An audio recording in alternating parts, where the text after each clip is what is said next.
Shalom pemirsa Word from Heaven dimanapun berada. Saya mau berbagi dari Yesaya 9. Ini berhubungan dengan kelahiran Tuhan kita, Juru Selamat kita, Yesus Kristus. Ada nubuatan besar tentang kedatangan Dia sebagai Mesias, Anak Allah. Dan nubuatan-nubuatan yang harus digenapi. Sebutan-sebutan panggilan Dia juga harus digenapi. Beginilah firman Tuhan. Sebab seorang anak telah lahir untuk kita. Ya. Seorang putra telah diberikan untuk kita. Lambang pemerintahan ada di atas bahunya. Dan namanya disebutkan orang, penasehat ajaib, Allah yang maha perkasa, Bapa yang kekal, dan Sang Raja Damai. Itulah nama-nama dari Tuhan kita. Ya. Bahwa nubuatan tentang Dia, nama-nama yang dilekatkan kepada Dia sebagai penasehat ajaib, Allah yang perkasa, Bapa yang kekal, dan Raja Damai. Ya. Jadi kelahiran Sang Raja Damai begitu spesial. Ya. Kita tahu dalam nubuatan di masa lalu ada cerita, ada tulisan, ada kisah tentang Melkisedek sebagai Raja Salem, ya, yaitu Raja Damai. Ya. Nama Yerusalem itu diambil dari kata salam, artinya perdamaian. Ya. Ursalim, kota damai. Karena itulah tempat ketika ada perdamaian antara manusia dengan Tuhan. Yang sebelumnya dipisahkan oleh dosa. Tapi di Yerusalem disitulah muncul keselamatan. Sehingga kita boleh berdamai dengan Allah. Kita tahu ya bahwa Kristus, Mesias kita disebut sebagai Raja Damai.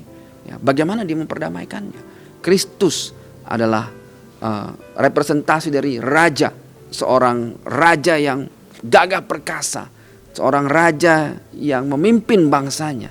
Sedangkan dalam fungsi perdamaiannya adalah fungsi imamat Dia, seperti juga fungsi imamat Melkisedek, yaitu seorang raja damai dan imam Allah yang maha kudus. Ya. Itulah gambaran tentang Kristus, ya, bahwa Kristus, ya, raja memimpin manusia, ya, memimpin bangsa-bangsa kepada terang Tuhan, karena Dia adalah terang itu sendiri. Sedangkan fungsi imamatnya, bagaimana Dia memperdamaikan kita dengan Allah. Di masa lalu imam-imam harus mempersembahkan korban bakaran bagi dirinya sendiri untuk berdamai dengan Allah, baru kemudian mempersembahkan korban bagi orang lain. Tapi Kristus yang adalah Raja Damai, Dia mempersembahkan dirinya sendiri. Oleh karena itulah kelahirannya menjadi penting bagi kita, karena Dia membawa damai sejahtera bagi seluruh manusia. Saya harus sampaikan, Dia adalah Raja Damai bagi seluruh manusia. Bukan hanya untuk orang Kristen. Ya. Dia adalah Raja Damai bagi seluruh manusia. Ya. Melkisedek adalah Raja Damai dan Imam Allah yang Maha Kudus. Dia mempersembahkan roti dan anggur kepada Abraham. Ya. Itu adalah simbol dari perjamuan, simbol dari tubuh Kristus, dan simbol dari darah Kristus yang mengkuduskan kita sehingga kita beroleh persekutuan lagi dengan Allah. Kristus, Sang Raja Damai itu telah hadir. Firman Allah, ya, Raja dari segala raja, ya, Imam dari segala imam, yang lebih tinggi daripada hukum Taurat. Ya. Karena Melkisedek sudah ada jauh sebelum hukum Taurat ada. Oleh karena itu Kristus adalah Melkisedek.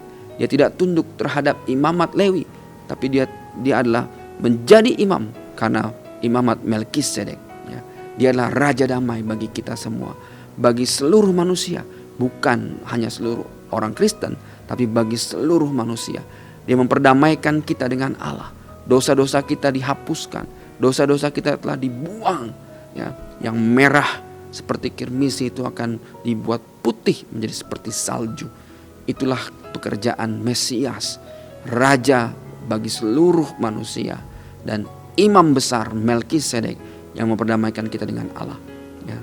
Tidak ada satupun korban yang berasal dari manusia yang bisa diterima oleh Allah. Karena keselamatan datang dari Allah. Oleh karena itulah harus yang berasal dari Tuhan yang menjadi Raja Damai bagi kita semua. Dan itu hanya bisa dilakukan oleh Kristus. Mari kita berdoa. Bapa di surga, terima kasih. Kami mengerti Tuhan bahwa Kristus adalah Sang Raja Damai bagi kami semua. Dia memperdamaikan kami dengan Engkau, ya Bapa. Terima kasih karena Engkau telah mengutus dia menjadi Raja Damai bagi kami semua. Sehingga kami beroleh persekutuan dan perdamaian dengan Engkau. Kami berdoa dan mengucap syukur dalam nama-Mu yang Maha Kudus. Beshem Yeshua. Haleluya. Amin. Bapak Ibu, jika Bapak Ibu merasa terberkati dengan firman ini, silahkan bisa dibagikan kepada yang lain. Tuhan Yesus memberkati.